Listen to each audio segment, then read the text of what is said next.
الحمد لله رب العالمين وبه نستعين على أمور الدنيا والدين.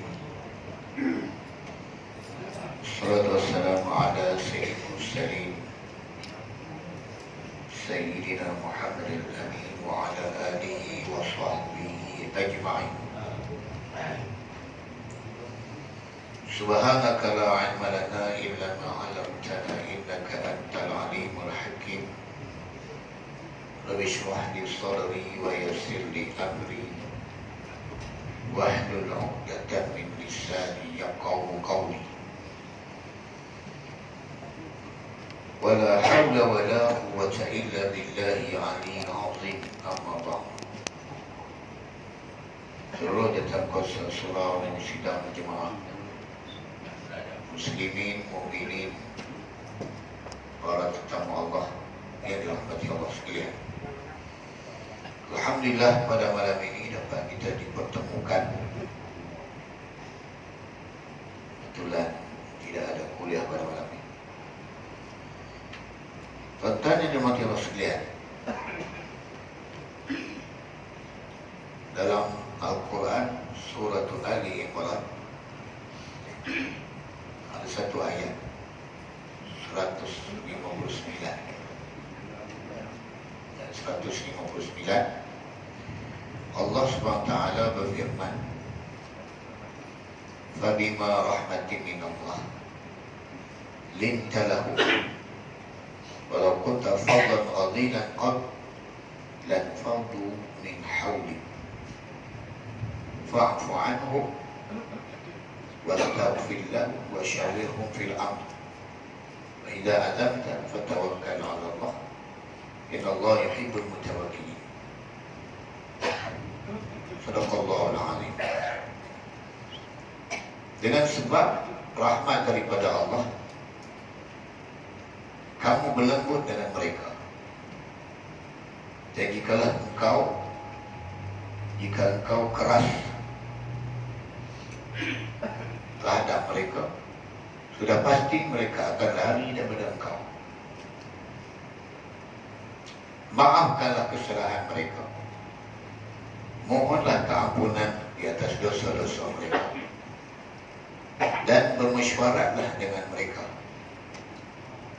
Apabila engkau telah berazam, maka berserahlah diri kepada Allah, kerana Allah amat menyukai mereka yang menyerah diri kepadanya.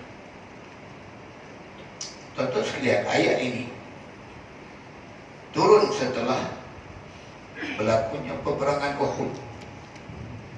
Dalam peperangan Uhud ini, tuan-tuan tahulah tentera Islam dikalahkan. Antara sebabnya ialah apabila pasukan pemanah yang telah ditugaskan oleh baginda sallallahu alaihi wasallam untuk mengawal daripada belakang kedudukan tentera Islam selama 50 orang, tetapi disebabkan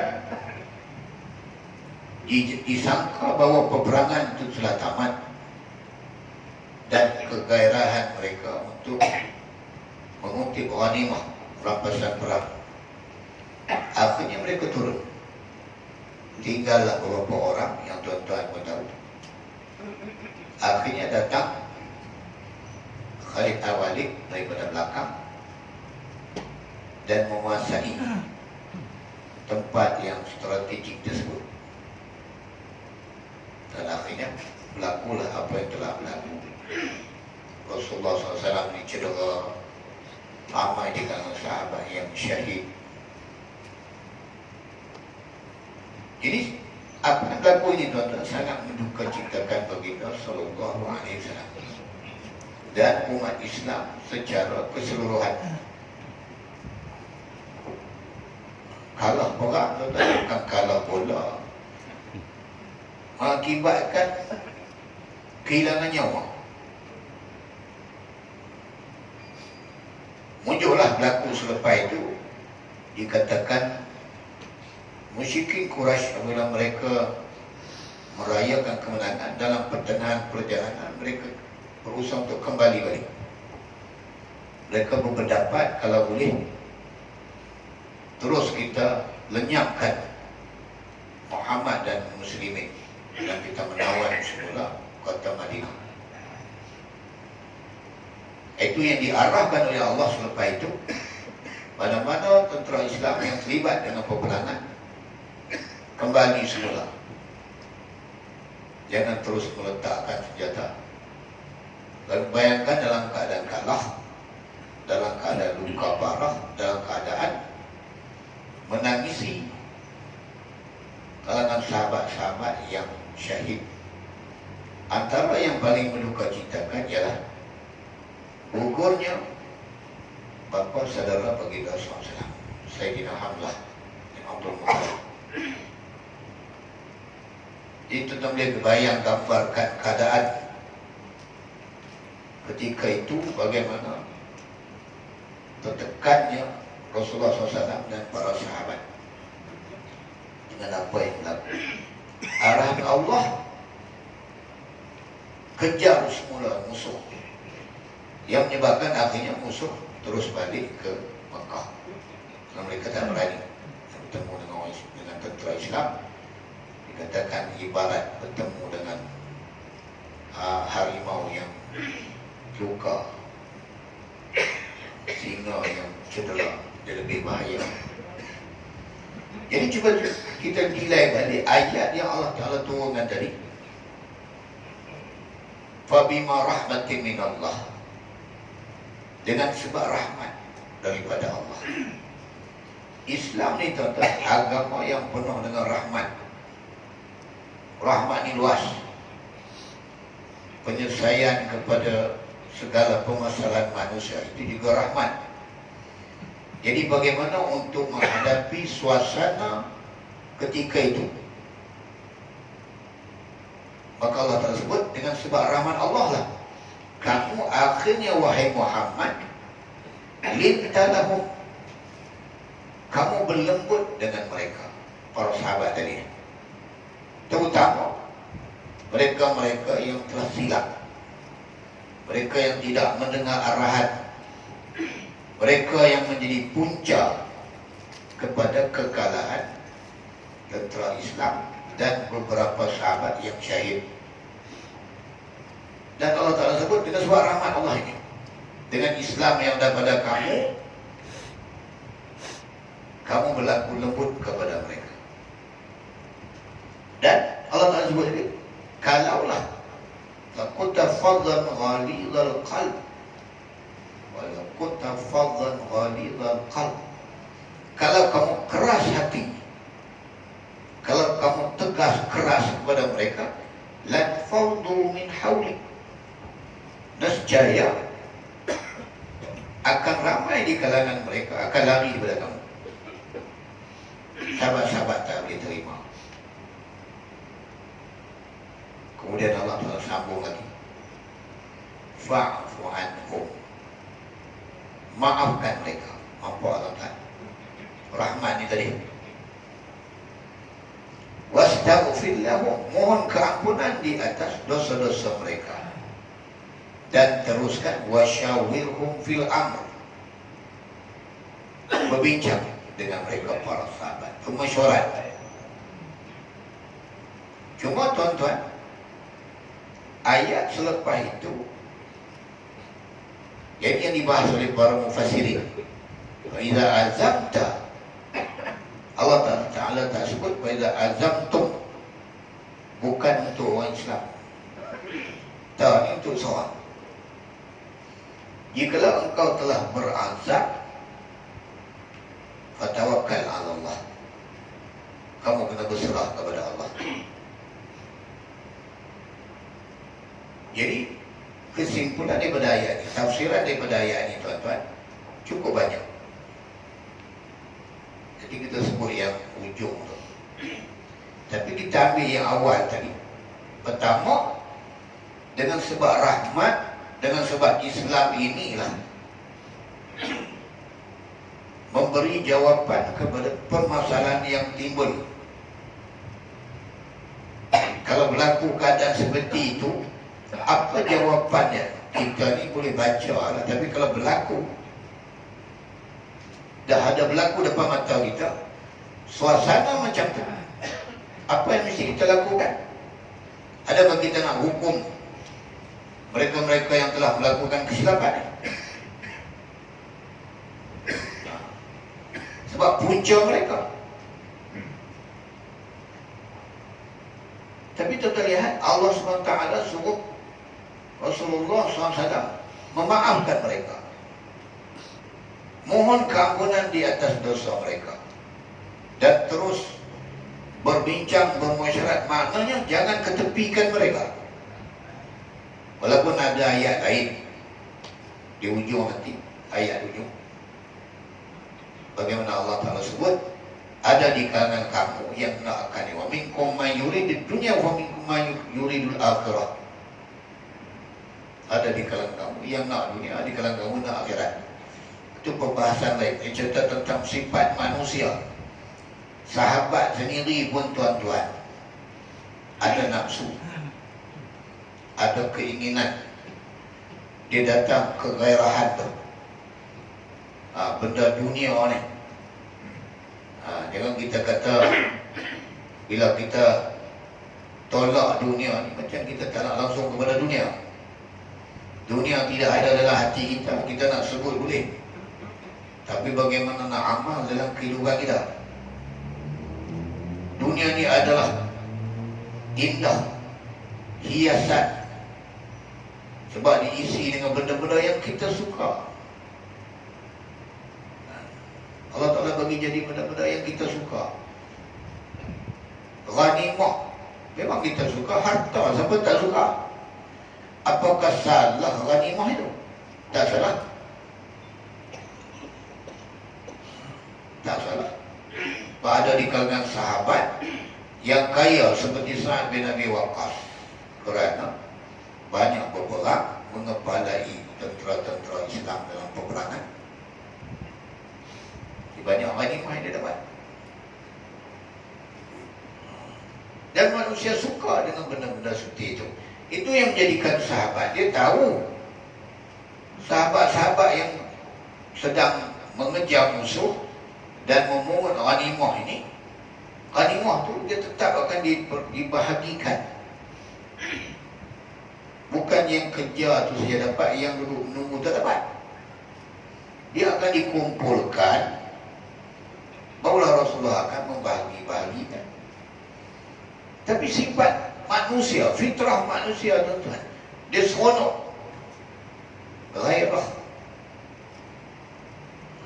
dengan benda-benda itu, harta benda ini, menyebabkan mereka terlupa, terlalai dan mengingkari arahan baginda sallallahu alaihi wasallam.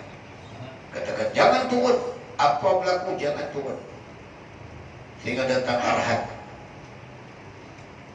Jadi berlaku dengan apa yang telah diputuskan oleh Rasulullah, dan mereka mengingkarinya sebagai satu pengajaran bahawa manusia ni selalu lupa, selalu lalai. Tak ada manusia yang sempurna. Para sahabat pun macam tu. Macam kita pernah cerita ayat sebelum ni, ayat 196, 197, 198, ada di kalangan sahabat. Surah Ali Imran juga berasa hati bagaimana orang Islam ini susah, tertekan, tapi orang kafir kaya-kaya. Allah Ta'ala turunkan ayat 196, 197, 198, memberikan jawapan tentang apa yang dirasai oleh sebahagian sahabat. Jadi benda itu juga berlaku kepada kita. Jadi inilah tuan-tuan, sahabat-sahabat mengambil pengajaran bahawa antaranya apabila mengingkari arahan, dikatakan nampak macam kecil, tapi kita lihat kesannya cukup besar kepada perjuangan ini. Dia orang macam seolah mungkin niat nak membantu. Kita tengok orang tengah kejar, dia jangka peperangan tu dah habis, dah tamat. Jadi turun gairah nak motik, kita pun tak rasa kita pun nak bantu katanya. Tapi dengan sebab tindakan mereka mendedahkan Rasulullah dan tentera Islam dalam keadaan bahaya. Jadi kita pun kadang-kadang ada juga berlaku terhadap diri kita macam tu, tuan-tuan. Keinginan kita seolah-olah nak membantu, tapi sebenarnya bukan membantu Islam, tapi membantu musuh-musuh Islam tanpa kita sedari. Banyak berlaku. Sebab apa? Tidak ada hikmah. Tidak ada hikmah dalam kerja-kerja kita. Kadang-kadang kita kata, aku buat ni kerana apa? Nak mencegah kemungkaran. Aku tak boleh tengok kemungkaran, aku nak cegah. Aku nak tegakkan hak dan nak menjatuhkan kebatilan ini. Tapi tanpa disedari, niat yang dilakukan itu dalam bentuk amal rupanya bukan mendatangkan kebaikan, dia mendatangkan keburukan, menjadi fitnah kepada Islam dan umat Islam. Baik itu kena mendengar arahan, kena menilai. Kadang-kadang kita menilai ikut pemikiran kita. Kenapa berlaku macam ni? Kita maka ada satu keputusan. Sebab tu Allah Ta'ala sebut wasyawirhum fil amr. Keputusan berdasarkan mesyuarat ni lebih utama. Cari jalan penyelesaian. Disuruh bermesyuarat. Walaupun sahabat-sahabat ni ada silap, tapi bermesyuarat dengan mereka, pasti akan ada satu keputusan. Bila ramai, tuan-tuan, masing-masing bagi pandangan. Kadang-kadang yang kita ada pandangan ni, orang lain pun ada. Bahkan orang lain boleh beri pandangan yang lain yang kita tak ada. Akhirnya dipilih satu keputusan yang terbaik. Maka kita berita azab tak fatawakkal ala Allah. Bila kita dah pilih satu keputusan, maka berserah kepada Allah. Sebab kita tak tahu apa akan berlaku. Kemampuan manusia ini terbatas. Hebat macam mana, bijak macam mana dia tetap manusia biasa, dia terbatas. Sebab itu tuan-tuan, pandangan individu itu pandangan individu, tapi pandangan ramai itu yang terbaik. Maka sebab itu dalam kaedah, sesuatu yang diputuskan secara berjemaah itu adalah lebih utama. Walaupun mungkin nampak silap, nampak tak betul, tak tepat, dia ni akan dibimbing, dibantu oleh Allah. Tapi kadang-kadang pandangan kita yang tepat dan kita rasa itu yang terbaik, kalau kita buat menyalahi, akhirnya akan tersesat. Itu kaedah. Itu yang disebut dalam usul kita. Ini tuan-tuan sekalian, ceritanya.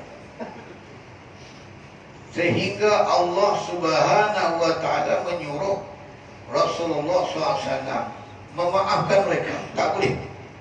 Bahkan kalau tuan-tuan lihat dalam sejarah, keputusan yang telah berlaku itu, yaitu tentera Islam kalah, maka semua itu menanggung secara bersama.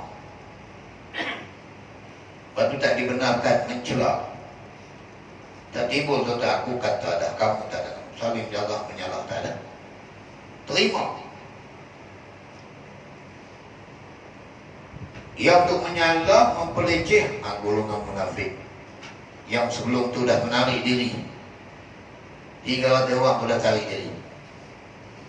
Mereka kata kami dah kata itulah orang ada di diri. Itu munafik.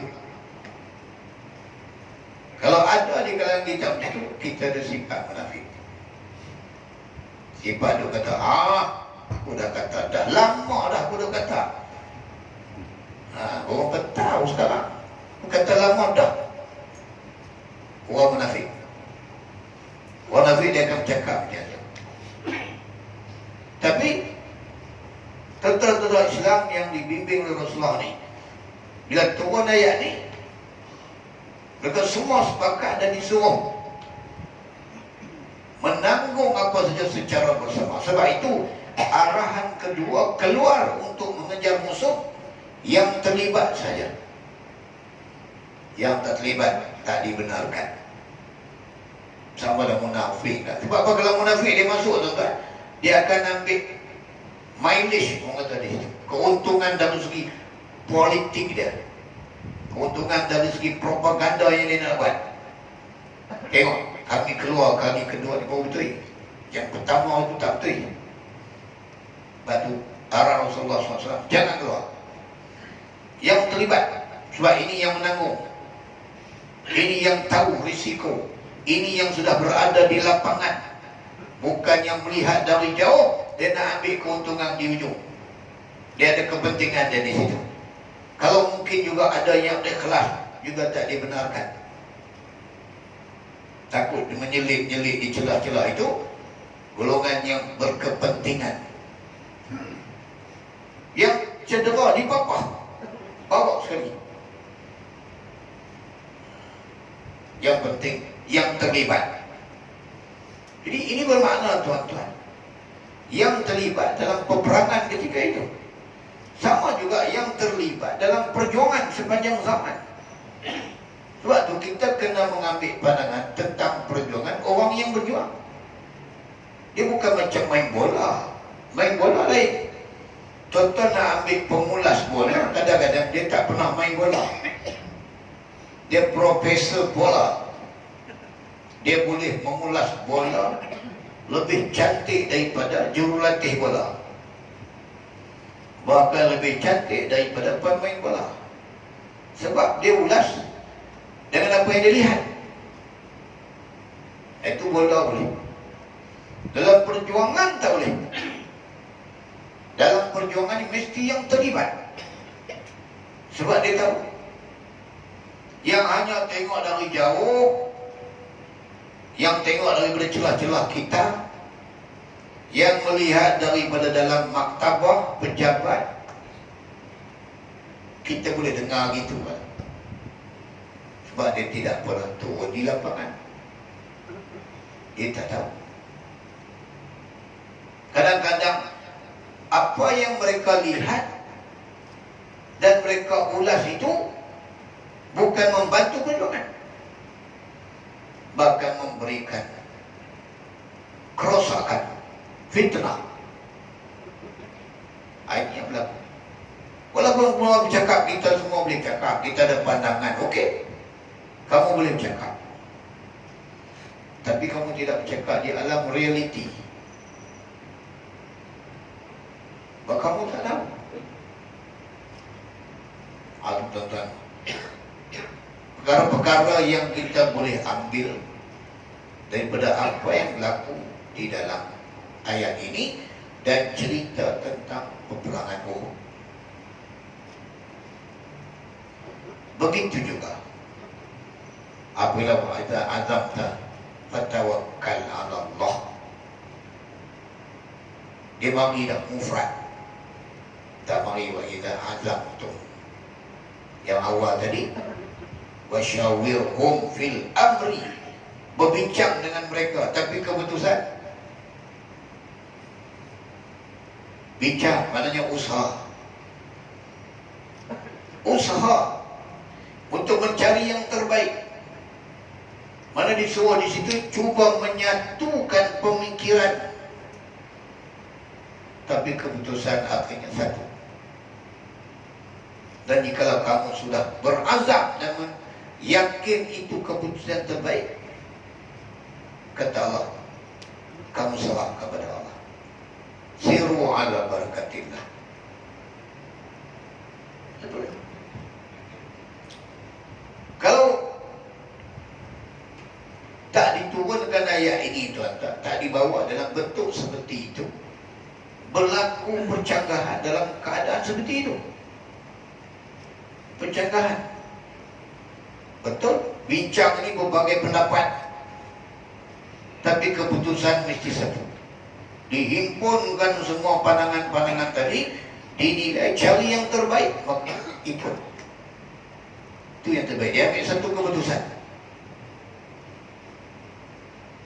Tak perlu lagi kita terbahalah. Selesailah. Manakala kita bawa dalam realiti hari ini, umumnya begitu. Kalau kita perincikan lagi, maknanya keterbatasan manusia di dalam usaha. Sebab itu Allah Ta'ala kata, kamu kena serah kepada Allah.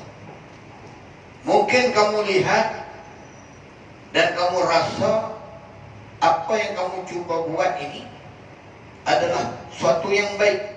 Perancangan kamu manusia. Tapi manusia selalu lupa.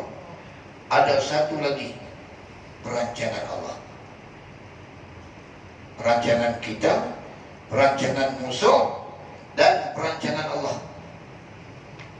Wa makaru wa makarallah wallahu khairul makirin. Dan sudah pasti perancangan Allah itu yang terbaik. Tapi kita tak tahu. Kita tak tahu, tuan-tuan, macam mana perancangan Allah. Kadang kita rancang lain, dia jadi lain. Rancang dulu pekat awal untuk mengelak mudarat. Tunggu Mahathir nak jadikan Perdana Menteri. Itu pekat awal. Tuan-tuan pun tahu. Tapi takdir Allah, dia bila letak jawatan, Allah tukar lagi yang lain. Tinggal Tan Sri Mahyudin. Itu yang lambat, ambil masa sedikit. Kita rancang lain jadi lain. Kita nak ambil mudarat yang kecil. Islam apapun mesti ada jalan penyelesaian. Cari jalan. Ini kita bawa dalam konteks kita hari ini lah. Hari itu perang cara hari itu. Hari ini perang. Perang ni sampai bila? Sampai kiamat. Sampai kiamat. Cuma dalam bentuk yang berbeza, suasana berbeza. Adapun matlamatnya sama. Perancangan musuh untuk memadamkan cahaya agama Allah ini tetap sama. Cuma kaedah yang digunakan saja. Hari ini kita tak perang guna pedang. Kita berperang menggunakan pen untuk dapat kuasa. Hari ini begitu jelas, tuan-tuan, bila tidak ada kuasa, tuan-tuan lihat bagaimana nasib kalimah Allah. Yang kita takbir atau ihram, Allahu Akbar, Allah Maha Besar.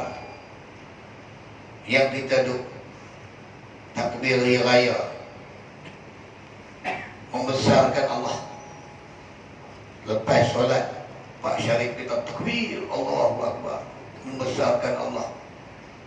Tapi bagaimana kalimah Allah yang sedang dipijak hari ini? Bagaimana kalimah Allah yang sedang dihina? Kita nampak tak nampak? Hari ini apabila kita benarkan, undang-undang negara membenarkan kalimah Allah boleh digunakan. Bagaimana orang kafir dah tulis di bawah dada mereka, di paha mereka, punggung mereka, bawa masuk dalam tandan. Menghina Allah, kalimah Allah. Di mana kita yang mengangkat takbiratul ihram? Di mana kita rukuk dan sujud? Diterima oleh Allah atau tidak? Tentang amalan kita, sedang kalimahnya sedang dihina.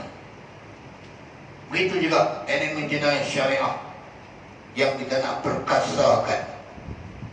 Semuanya, tuan-tuan, mesti berpaksi kepada kuasa. Perang zaman Nabi ini kerana kuasa untuk mengangkat Islam dan nak mempertahankan Islam. Dan bagaimana musyrikin Quraisy menyerang Nabi SAW? Kerana nak menguasai Madinah, nak membenam terus umat Islam. Kuasa. Nabi berhijrah ke Madinah, kuasa. Nak beribadah, tak ada masalah. Nak sembahyang, tak ada masalah. Lebih baik 100,000 di Mekah. Tapi bagaimana untuk mengangkat kalimatullah hilian ulia? Ini yang Islam kena sedar dan nampak. Kita semayang, puasa, zakat, haji kita. Betul lah, itu satu tuntutan. Tapi keseluruhan yang kita buat ni kerana Allah, sedangkan namanya sedang dipijak. Kalimahnya sedang dihina, syariatnya sedang dihina. Mana kita?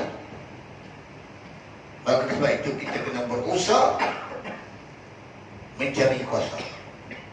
Kita boleh buat demonstrasi RU 355. Tak boleh selesai. Itu hanya untuk membangkitkan kesedaran, untuk membangkitkan semangat. Buat ISET begitu juga. Semuanya bergantung di parlimen. Kuasa. Bila disebut elemen jenayah syariah Negeri Selangor Seksyen 28 bercanggah dengan perlembagaan, apa kita boleh buat? Kerajaan terpaksa bawa balik ke Mahkamah Rayuan, nak merayu balik kalimah Allah. Begitu juga. Jadi ketahuilah kita bahawa selama ni kita ni berkuasa tapi tidak menguasai sultan-sultan Raja Melayu di seluruh negeri. Kalau tak ada sultan yang di Pertuan Negeri, Perdana Menteri, Timbalan Perdana Menteri sejak dulu sampai hari ini Melayu Islam. Menteri besar, ketua-ketua menteri dari dulu semua Islam kecuali satu. Jabatan Agama Islam setiap negeri, Jabatan Mufti setiap negeri, Majlis Agama Islam, tabung haji, bank Islam, Mufti Islam. Tapi kenapa Islam jadi seperti mana hari ini? Maknanya kita hanya berkuasa, tapi yang menguasai ini bukan Islam. Sistem yang dikawal oleh musuh-musuh Islam. Macam berlaku di Turki sampai ke hari ini. Erdogan usaha untuk melaksanakan Islam, nak membebaskan dari perlembagaan sekular ini cukup susah. Bahkan pernah Adnan Menderes dihukum gantung.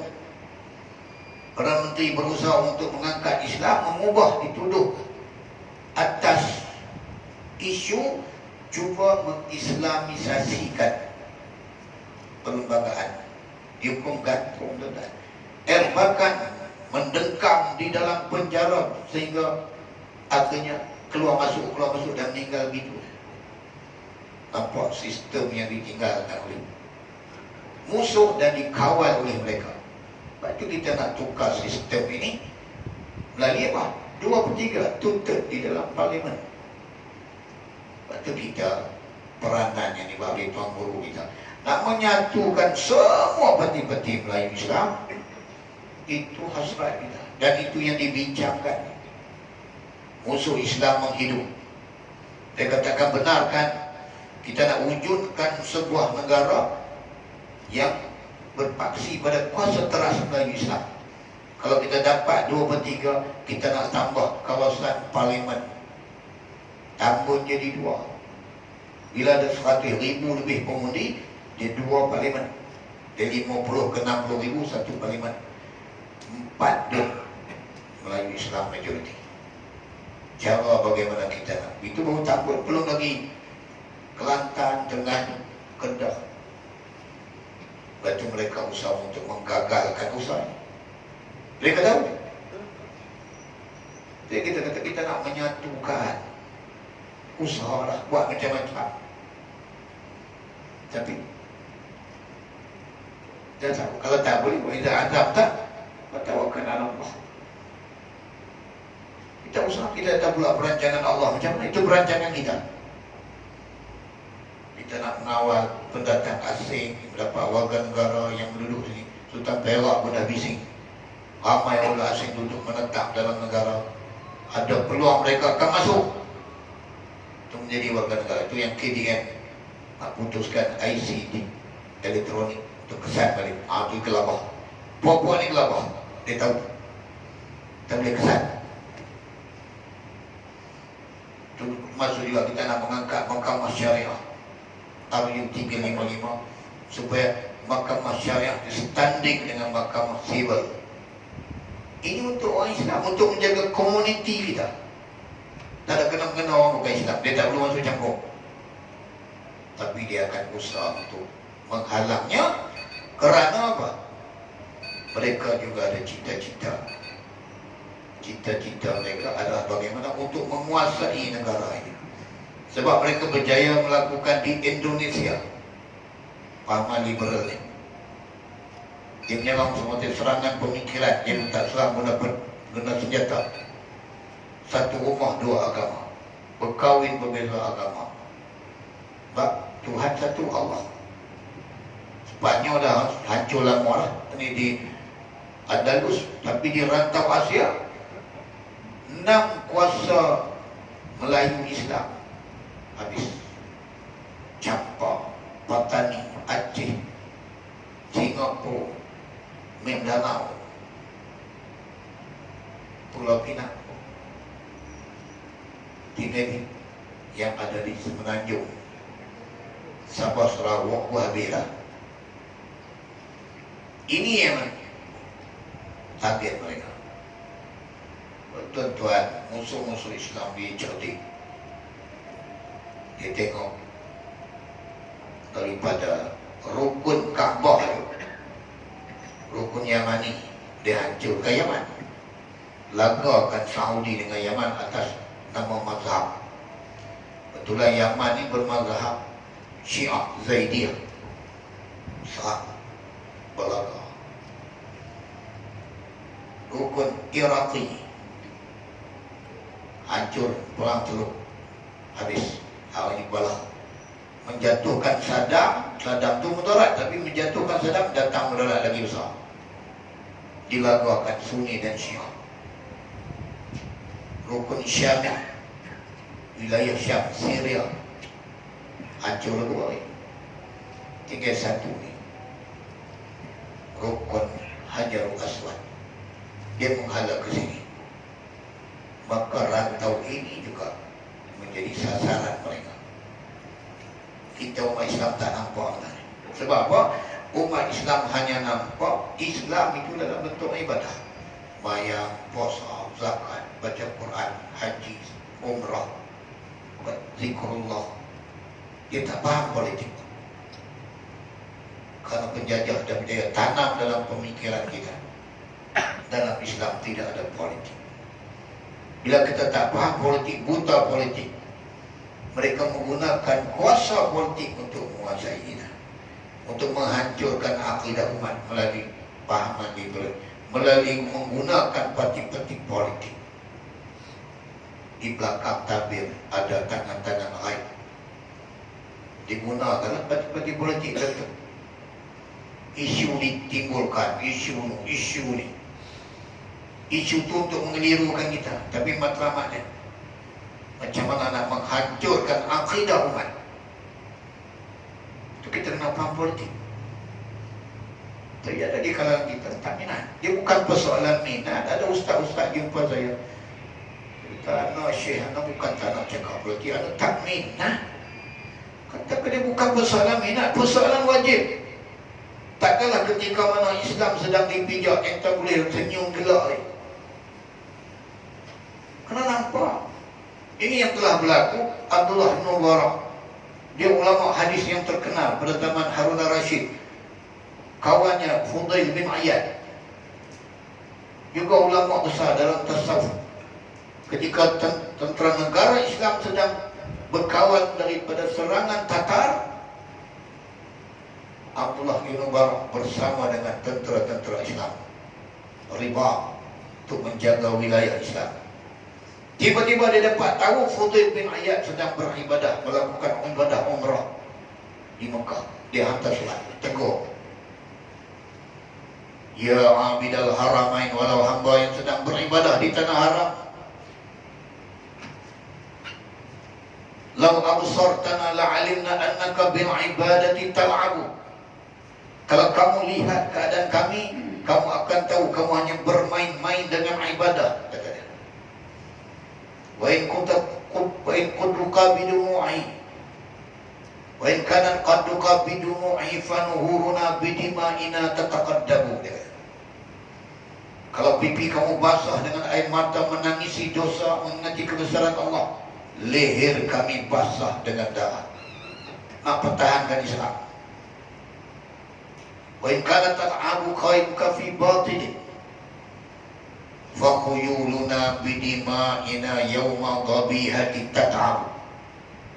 Kalau kuda kamu penat di medan kebatilan, kuda kami penat di medan perjuangan. Udaymiyah baca menangis, mengakui kesilapannya. Dia rasakan beribadah di tanah suci itu satu amalan yang baik, amalan yang cukup hebat. Tapi dia sedar sebab dia selamat untuk melakukan ibadah kerana adanya sahabat dan tentera-tentera Islam yang sedang berkawal pacu kuda bersama-sama dengan tentera Islam. Berjaya musuh Islam buat kita seperti itu. Nampak Islam dalam bentuk ibadah khususiyah, tak minat politik. Dia saja wujudkan suasana seperti ini supaya kita fed up dengan politik.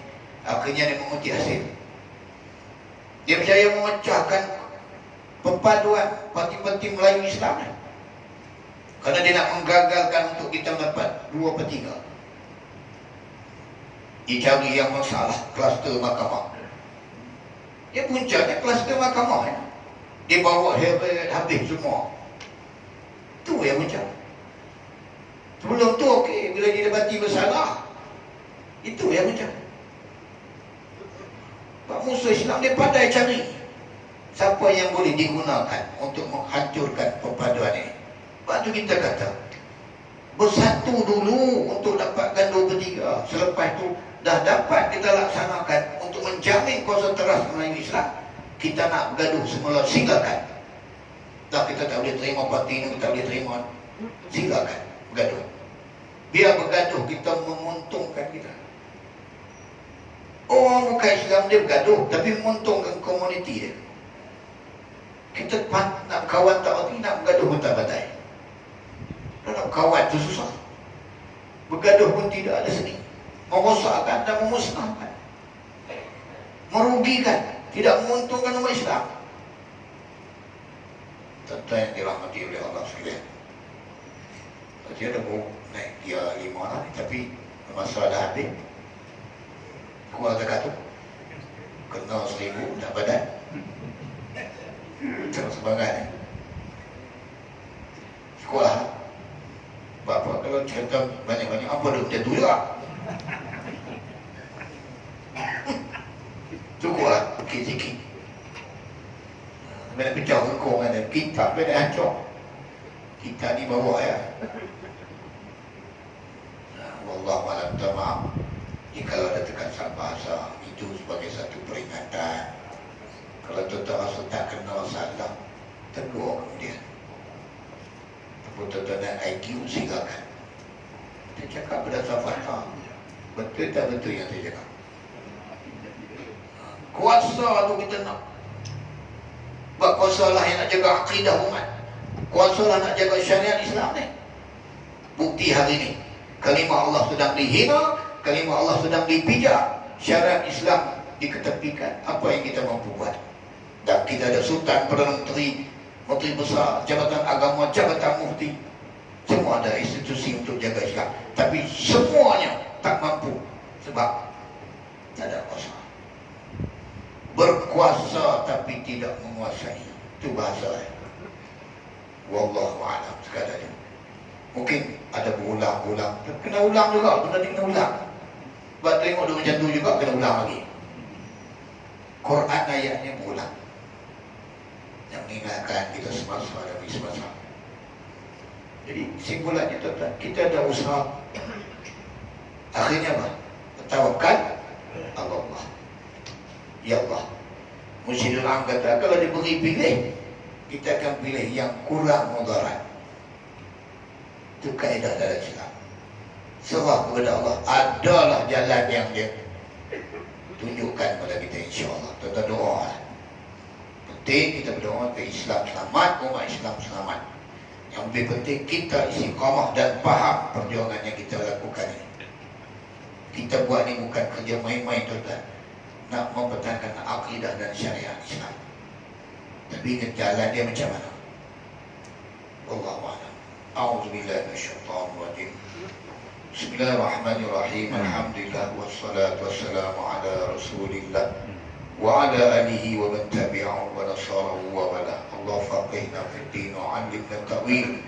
Allahumma ij'al jam'ana hadha jam'an marhuma وتفرقنا مما تفرقا معصوما اللهم إنا نسألك الهدى والتقى والعفاف والغنى اللهم أعنا على ذكرك وشكرك وحسن عبادتك اللهم إنا نعوذ بك من البرص والجنون والجزام ومن سيء الأسقام اللهم دفع عنا البلاء والوباء خصوصا فيروس كورونا والغلاء ومن وفتن ما ظهر منها وما بطن ya Allah Tuhan kami mohon padamu ya Allah dengan keberkatan bulan Sya'ban dan hampirnya Ramadan ni ya Allah satukan hati-hati kami ya Allah berikanlah kekuatan pada kami ya Rahman ya Rahim ya Mujibus Sa'ilin kau satukanlah hati-hati pemimpin melalui Islam kami ya Allah selamatkanlah kami dari mara bahaya ya Allah ya Rahman ya Rahim ya Mujibus Sa'ilin wa sallallahu ala sayyidina Muhammadin wa ala alihi wa sahbihi walhamdulillahi rabbil alamin. Assalamualaikum warahmatullahi taala wabarakatuh.